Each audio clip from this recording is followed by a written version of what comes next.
नमस्कार। देश की बात में हाजिर है और पहले बात कांग्रेस अध्यक्ष राहुल गांधी की, जिन्होंने कुछ ही पलों पहले सरकार पर एक प्रेस कॉन्फ्रेंस कर गंभीर आरोप लगाए हैं। उनका कहना है कि सरकार 70 सालों में नागरिकों के पैसे से खड़ी की गई पूंजी को कुछ चुनिंदा हाथों में बेच रही है। उन्होंने प्रेस कॉन्फ्रेंस कर कहा कि road, railway, power transmission, power generation, natural gas pipeline, petrol pipeline, telecom, warehousing, mining, airport, port, stadium, सब पर बड़े पैमाने पर ये बेचे जा रहे हैं। आइए पहले सुन लेते हैं राहुल गांधी को।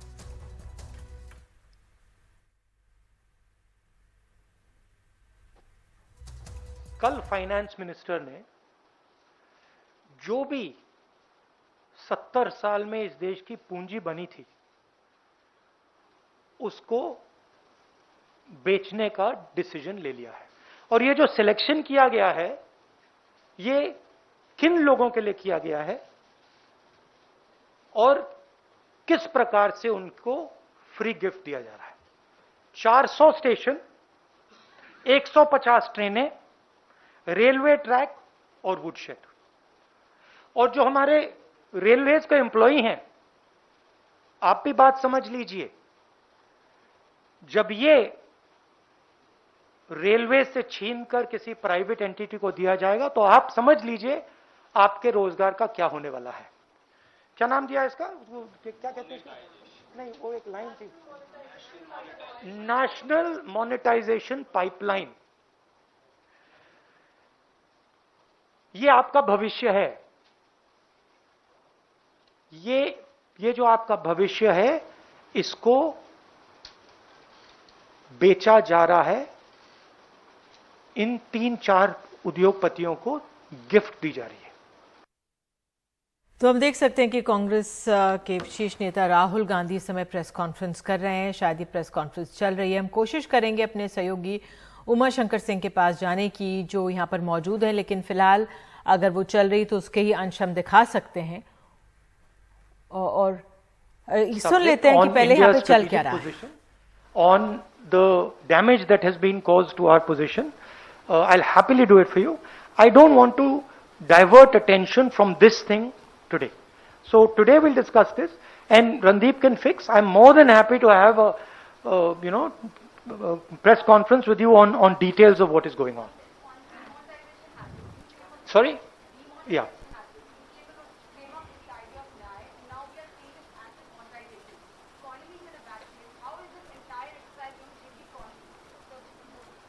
The broad, see, in our conception, in the UPA conception, there are different elements of our economic system. There is the formal sector and there is the informal sector. We were pretty clear that both these sectors have an important role to play. In the formal sector, we are not for the creation of monopolies. And as far as the informal sector is concerned, we are not for the assassination or the murder of the informal sector.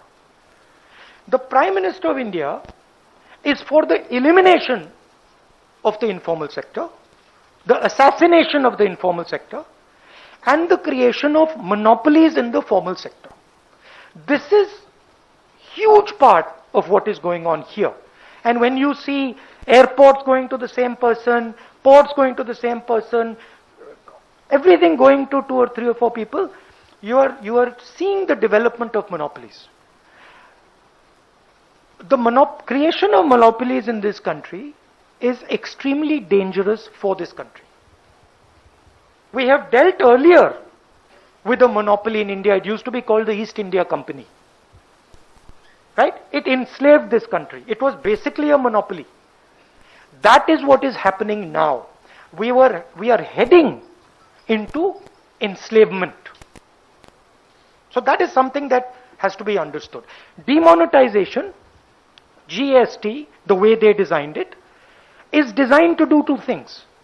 Number one, it is designed to kill तो राहुल गांधी की press conference जारी। उनका कहना है जो unorganised sector है, जो सरकार कदम उठा रही है उस सेक्टर की हत्या जैसे। और हमारे देश में एक बड़ा तबका, सबसे बड़ा तबका है जो उसमें अपनी रोजी रोटी उस जरिए कमाता है। और बहरहाल राहुल गांधी की प्रेस कॉन्फ्रेंस चल रही है और सरकार पर गंभीर आरोप वो लगा रहे हैं। बहरहाल एक और बड़ी खबर जो बनी हुई है वो अफगानिस्तान के जो हालात हैं वो है, जिस पर दुनिया भर की नज़र है।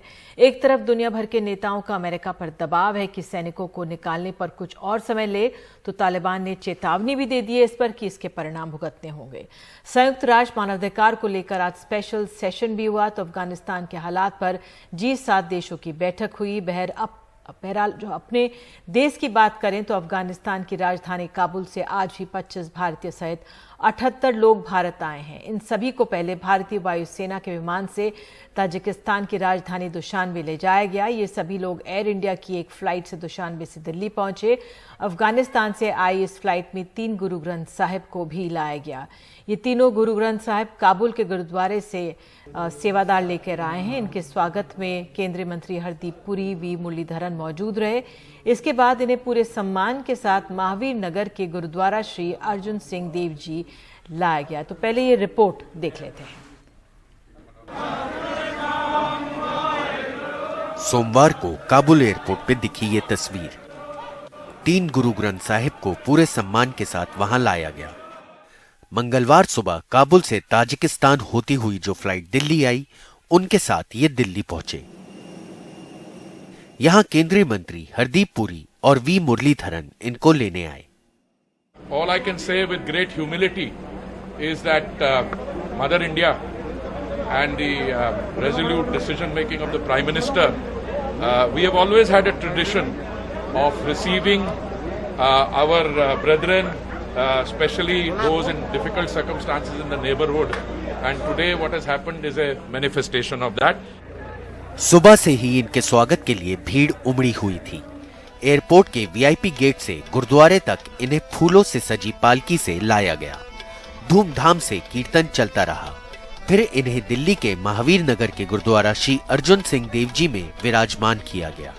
गुरु ग्रंथ साहब महाराज जी के पावन स्वरूप जो 3 गुरुद्वारों से, वहाँ से जलालाबाद गुरुद्वारा से, काबुल गुरुद्वारा से, और जो वहाँ पे मुफ्तलिस गुरुद्वारा साहिबान है, कंधार गुरुद्वारा है और एक चकमनी साहिब गुरुद्वारा है, इन गुरुद्वारों को पहले ही लॉक कर चुके थे क्योंकि वहाँ पे हालात बहुत ज़्यादा बिगड़ चुके थे। गुरु ग्रंथ साहब महाराज जी के वो स्वरूप यहाँ पे गुरुद्वारा श्री गुरु अर्जन देव जी, महावीर नगर, वेस्ट दिल्ली नियर तिलक नगर, यहाँ पे लाए गए। और एक जो स्वरूप है गुरु ग्रंथ साहब महाराज जी का, वो आपने जो अभी दर्शन किया, उस स्वरूप को यहाँ पे प्रकाशमान किया गया और 2 स्वरूप सुखासन स्थान पे ऊपर वहाँ पे विराजमान कर दिए गए। पूर्ण मर्यादा के साथ इस सारे कार्य को किया गया। गुरु ग्रंथ साहिब के स्वरूप को अफगानिस्तान से लाने वाले ग्रंथियों समेत करीब 44 अफगानी सिख भी दिल्ली पहुंचे। उनका कहना है कि तालिबान उन्हें रुकने के लिए कह रहे थे, लेकिन उनकी बातें भरोसे लायक नहीं थी। इनका कहना है कि अभी भी करीब 200 सिख अफगानिस्तान में फंसे हैं। उधर कुछ ऐसा माहौल नहीं है, बस तालिबान आए थे तो अभी किसी को कुछ बोला नहीं है, हिंदू सरदारों को कुछ बोला तो नहीं है, लेकिन हम खुद निकलना चाहते थे। अभी निकल गए तो माहौल बहुत ख़राब है, एयरपोर्ट के अंदर एंट्री करना नहीं देते। 170 से 180 बंदे हैं अभी भी वहाँ पर काबुल में है। हाँ, 170 से 180 बंदा, तकरीबन हिंदू और सिख को मिलाकर 170-180 बंदे हैं। गुरु ग्रंथ साहिब के दर्शन के लिए एयरपोर्ट से लेकर गुरुद्वारे तक भारी भीड़ थी। अफगानिस्तान से लोग देश छोड़कर भाग रहे हैं, लेकिन ऐसा शायद ही किसी ने सोचा होगा कि गुरु ग्रंथ साहिब के स्वरूप को भी देश से बाहर लेकर जाना पड़ेगा। सिख समुदाय के लिए ये एक भावनात्मक मामला था, लेकिन शुक्र है कि सब कुछ ठीक ठाक रहा और गुरु ग्रंथ साहिब के स्वरूप के साथ साथ अफगानी सिख भी दिल्ली पहुंच गए। नई दिल्ली से कैमरामैन मोहम्मद मुरसलीन के साथ मैं मुकेश सिंह, एनडीटीवी इंडिया। हमारे सहयोगी मुकेश सिंह सेंगर हमारे साथ मौजूद हैं। मुकेश, आपने जानकारी बाद में भी दी कि जो ये लोग आए हैं इनको कहाँ रखा जाएगा।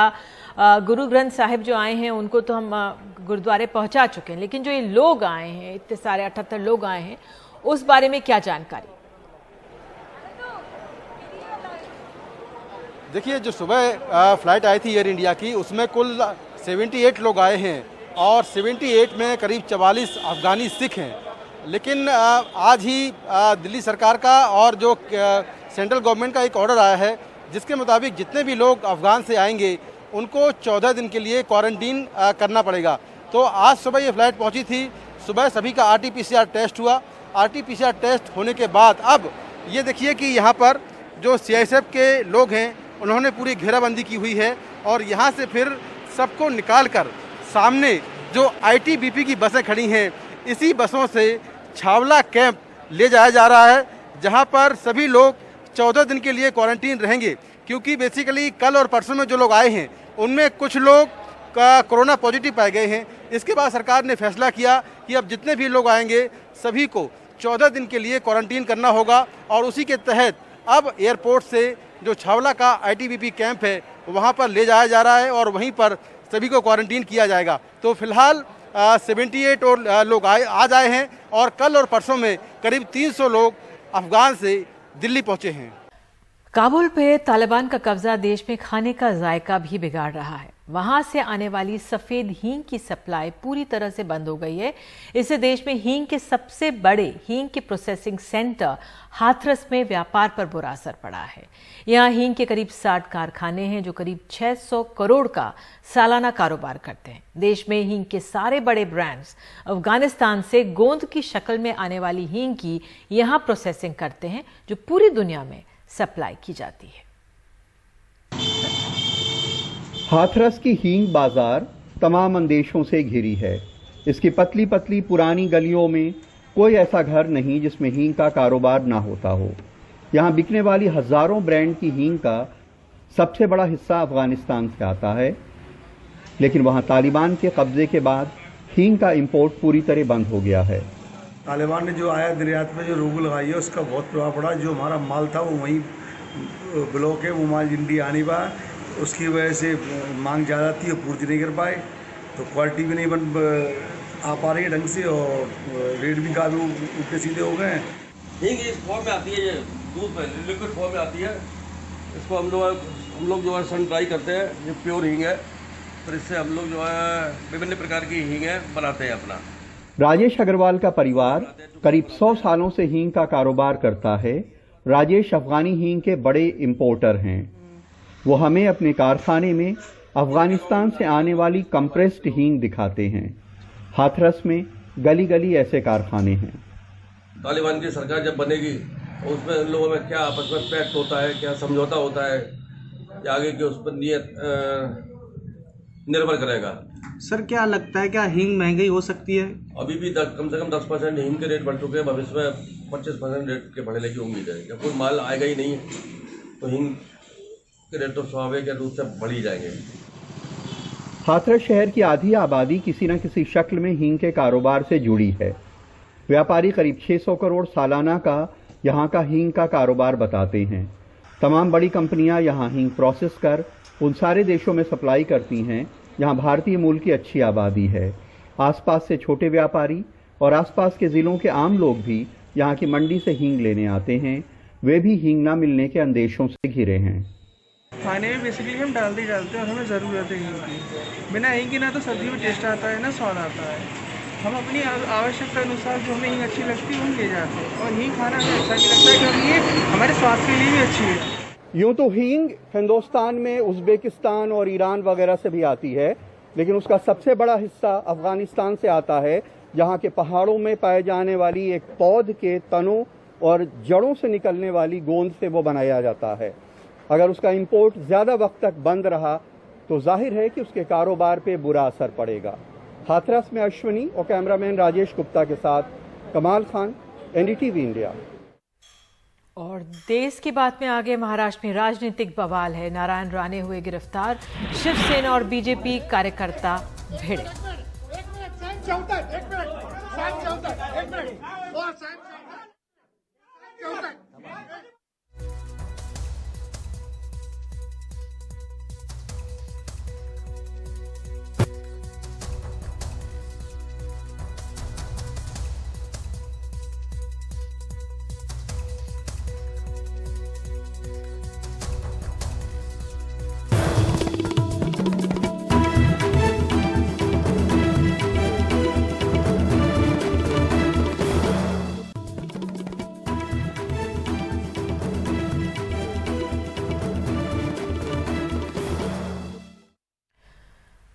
तो देश की बात में बात अब महाराष्ट्र की, जहां पर राजनीतिक घमासान मचा हुआ है। केंद्रीय मंत्री नारायण राणे को संगमेश्वर में हिरासत में लिया गया और उन्हें नासिक ले जाए जाने की जानकारी दी जा रही थी और आज राणे के समर्थकों की नारेबाजी के बीच पुलिस कार में उनको बिठाकर ले गई। रत्नागिरी पुलिस ने नारायण राणे को हिरासत में लिया है और नारायण राणे ने महाराष्ट्र के मुख्यमंत्री उद्धव ठाकरे के लिए विवादास्पद बयान दिया था, जिसके बाद शिवसेना और बीजेपी के कार्यकर्ता आमने सामने आ गए। नासिक में शिवसेना कार्यकर्ताओं ने बीजेपी दफ्तर पर पथराव भी किया है और जन आशीर्वाद यात्रा निकालने के कारण खिलाफ राज्य के कई इलाकों में भी मामला दर्ज किया गया है। नासिक के सीपी ने राणे की गिरफ्तारी के आदेश दिए। नारायण राणे के खिलाफ नासिक पुलिस, नासिक साइबर और पुणे पुलिस ने मामला दर्ज किया है। इधर नारायण राणे का कहना है कि उन्होंने कुछ गलत नहीं किया है। और आपको बता दें कि सुबह ही मुंबई के जुहू में राणे के घर के बाहर प्रदर्शन करने पहुंचे शिवसेना कार्यकर्ताओं और बीजेपी कार्यकर्ताओं के बीच झड़प हुई है। गिरफ्तारी के बाद उनके लिए कानूनी विकल्प पर विचार हो रहा है। वो बॉम्बे हाईकोर्ट का दरवाजा खटखटा भी सकते हैं क्योंकि वे राज्यसभा के सदस्य हैं, इसलिए सभापति को सूचित करना होगा और तमाम इसके पहलू हैं। हमारे सहयोगी मुझे बताया जा रहा है सोहित मिश्रा हमारे साथ जुड़ गए। सोहित, इस समय क्या ताज़ा जानकारी, क्या हो रहा है महाराष्ट्र में? देखिए, नारायण राणे को अब महाड़ लेकर जाया जा रहा है। दरअसल 4 जगहों पर उनके खिलाफ एफआईआर दर्ज किया गया है, पुणे, नासिक, महाड़ और इसके साथ अब थाने में भी एफआईआर दर्ज किया गया है। तो अभी फिलहाल उन्हें महाड़ लेकर जाया जा रहा है। पहले उन्हें वहाँ कर जो स्थानीय पुलिस है वो उन्होंने उन्हें डिटेन किया, बाद में उन्हें अरेस्ट किया। अब क्योंकि महाड़ में मामला दर्ज किया गया तो महाड़ के एफआईआर के बेसिस पर अरेस्ट किया गया, तो उन्हें पहले महाड़ लेकर जाया जा रहा है। ये माना जा रहा था कि शायद उन्हें नासिक लेकर जाया जाए, लेकिन अब ये सामने आया है कि उन्हें महाड़ लेकर जाया जा रहा है। रही बात हाईकोर्ट की, तो बॉम्बे हाईकोर्ट का दरवाज़ा वो खटखटा चुके हैं और कल इसके ऊपर सुनवाई होगी। तो आज रात को जब उन्हें महाड़ में लेकर जाया जाता है तब वहाँ पर क्या कुछ सुनवाई होती है। अदालत, क्योंकि जो जानकारी मिली है उसके अनुसार वो भले ही रात को 9, सवा 9 बजे तक पहुँचने की उनकी उम्मीद की जा रही है, 8:30 के बाद ही वो पहुँचेंगे। तब वहाँ पर वीडियो कॉन्फ्रेंसिंग के जरिए या फिर वहाँ के जो लोकल अदालत है वहाँ पर फिजिकली जाकर इन्हें वहाँ पर पेश किया जाएगा और ये देखना अहम होगा कि उस पर आगे क्या होता है, क्योंकि हो सकता है कि आज की रात एक यूनियन मिनिस्टर को जेल में बितानी पड़े। तो इस तरह से कई सारी चीज़ें सामने आ रही हैं। जिस तरह से पहले से आपको बता दूं, शिवसेना और नारायण राणे के बीच में अनबन की खबरें आती रही हैं, दोनों एक दूसरे को पसंद नहीं करते हैं, ये बहुत लोगों को पता है। लेकिन जिस तरह से बयान नारायण राणे की ओर से कल दिया गया था, लोगों का, शिवसेना का ये कहना है कि वो बयान शिवसेना के पक्ष प्रमुख से ज़्यादा महाराष्ट्र के मुख्यमंत्री पर दिया गया है और इसलिए ये पूरी कार्रवाई की जा रही है। और लगातार आप देखेंगे कि कई जगहों पर झड़प भी हुई है। वो मुंबई की बात कर लें, महाराष्ट्र के अलग अलग जगहों पर बात कर लें, लेकिन जो जन आशीर्वाद यात्रा उनका शुरू था वो फिलहाल वहाँ से उन्हें डिटेन किया गया, बाद में गिरफ्तार किया गया। अब उन्हें महाड़ लेकर जाया जा रहा है जहाँ पर पेश किया जाएगा। बड़ी खबर यही है कि एक यूनियन मिनिस्टर हैं जो नारायण राणे, वो फिलहाल इसमें फंसते हुए नजर आ रहे हैं। आगे क्या कुछ होता है ये देखना अहम होगा। कई हंगामा भी कई जगहों पर हुआ। पुलिस स्टेशन के अंदर भी बीजेपी के विधायक और वहाँ के जो नेता उन्होंने प्रदर्शन किया, कई सारी चीज़ें की गई, लेकिन इसके बावजूद उन्हें अब महाड़ लेकर जाया जा रहा है। पुलिस की सुरक्षा को भी कई जगहों पर बढ़ा दिया गया है। बिल्कुल सोहित, इस जानकारी के लिए बहुत बहुत धन्यवाद। हालात पर आप नज़र बनाए रखें। तो देश की बात में वक्त एक छोटे से ब्रेक और आगे इंदौर से खबर है। इंदौर के चूड़ी वाले पर मामला दर्ज हुआ है। लड़की ने शिकायत की है, यौन शोषण का आरोप लगाया।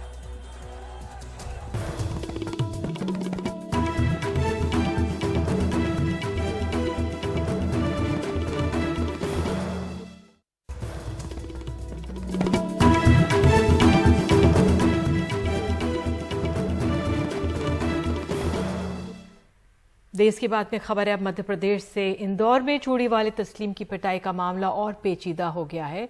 उसके खिलाफ अब शिकायत के ऊपर पॉस्को यानी यौन शोषण का मामला भी दर्ज हुआ है। क्या ये पूरा मामला है और इस मामले में अब क्या जानकारी है, हमारे सहयोगी अनुराग द्वारी हमारे साथ मौजूद हैं। अनुराग, बताइए क्या हुआ इस पूरे मामले में अब? देखिए निधि, दो बातें हैं। 24 घंटे पहले यानी रविवार को जो शख्स पीड़ित था, 28 घंटे बाद यानी सोमवार की शाम को वो शख्स आरोपी बन गया और एक बच्चे के यौन शोषण का आरोपी बन गया, यानी पॉक्सो एक्ट की अलग अलग धाराओं में उस पर मामला दर्ज हुआ है। उसकी गिरफ्तारी हो गई है और अपडेट यह है कि आज उसको कोर्ट में पेश किया जाना था, लेकिन तस्लीम के वकीलों का कहना है कि उन्हें पुलिस ने बताया कि सुरक्षा कारणों से आज उसकी पेशी नहीं हो रही है, अब उसे कल पेश किया जाएगा। ये तस्लीम का अपडेट है। दूसरा अपडेट यह है कि आज इंदौर में बड़ी तादाद में सुबह 9 बजे से ही हिंदू जागरण मंच ने एक वीडियो व्हाट्सएप पर जारी किया था। उसके बाद बड़ी तादाद में लोग इंदौर जो आईजी कार्यालय है उसके बाहर जुटे और उन्होंने पुलिस को ज्ञापन देकर, जो पिछले कुछ दिनों में उनका ऐसा कहना है कि जो अलग अलग मामले दो समुदायों के बीच में हुए हैं उसमें दोषियों पर कार्रवाई नहीं हुई है और एक समयबद्ध तरीके से उस पर कार्रवाई हो, नहीं तो फिर वो अपने ढंग से इस पर काम करेंगे। तो ये दो बातें हुई हैं और इस बीच नेताओं के बयान लगातार आ रहे हैं। मध्य प्रदेश में सत्तारूढ़ दल के भी कई नेताओं के बयान आए हैं जिसमें ऐसा लगता है कि कोर्ट की दहलीज में जाने से पहले ही नेताओं ने तस्लीम को दोषी मान लिया है और वो इस फैसले का इंतजार भी नहीं करना चाहते कि आखिर कोर्ट का इस मामले में क्या कहना है। बिल्कुल अनुराग, धन्यवाद इस जानकारी के लिए। फिलहाल एक छोटा सा ब्रेक और देश की बात में और खबरें लेकर हाजिर होते हैं।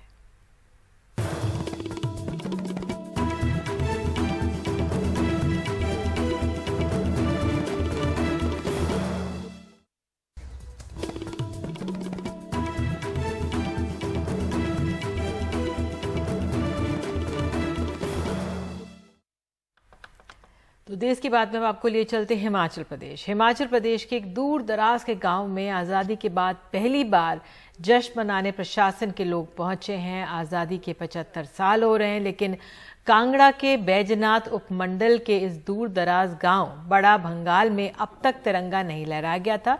दरअसल इस गांव में पहुंचने के लिए अधिकारियों को 4 दिन पैदल सफर करना पड़ा। आपको बता दें कि इसकी 40 लोगों की एक टीम गई।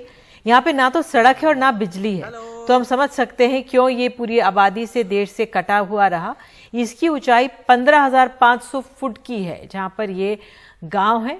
तो ये प्रशासन के लोग पहुंचे यहाँ पर। अब कहा जा रहा है सोलर पैनल भी लगाया जाएगा, यहाँ पर सड़कें बनेंगी, बिजली पहुंचेगी और यहाँ पर 75 साल बाद ये झंडा यहाँ पर फहराया गया। और अब जाते जाते आपको मुंबई लिए चलते हैं। आखिरी में दृश्य आप देखिए, मुंबई के एक घर में रहने वाली एक लड़की ने छोटे से फ्लैट में तोतों की बाहर एक तरह से ले आई हैं। वे तोते पिंजरों में नहीं बल्कि खुले आसमान में उड़ते हैं। बस खाने पीने के लिए राधिका सोनावणे ने इस घर में वो खींचे चले आते हैं। कम से कम 30 तोते उनके घर में आकर इनकी मेहमान नवाजी का फ़ायदा उठाते हैं। वैसे तो राधिका फाइनेंस के पेशे से जुड़ी हुई, लेकिन पर्यावरण से इनका खासा लगाव है जो काबिल तारीफ है।